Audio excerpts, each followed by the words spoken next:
आपल्या देशाची शक्ती ती दडपण करण्याची होती. त्याला कुठल्याही प्रकारची प्रगती करण्याची संधी तिला दिलेली नव्हती. पण जसा काळ पुढे आला तसं समाजामध्ये अनेक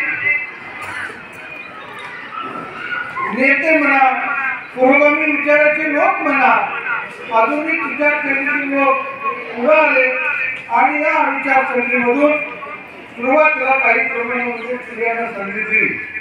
अगदी अगोदरच्या काळामध्ये, मध्ययुगीन काळामध्ये छत्रपती शिवाजी महाराजांच्या मातृश्री जिजाऊ माता यांनी सुद्धा त्या काळामध्ये अतिशय चांगल्या पद्धतीची भूमिका निभावली. म्हणून पुत्र जन्माला घातला, पुत्र घडवला, त्याच्यावर संस्कार केले, घडवण्यामध्ये संस्कार केले आणि हा पुत्र त्याला मार्गदर्शन त्यांनी केलं संपूर्ण आयुष्यभर. आणि या पुत्रांना आणि मातृश्री म्हणून या संपूर्ण आपल्या महाराष्ट्रामध्ये स्वराज्य निर्माण केलं. या स्वराज्यामध्ये स्त्रीचा सन्मान होता हे आपल्या वतीनच एका मित्रांनो इथे स्टेजवर येऊन सांगितलं की आपल्या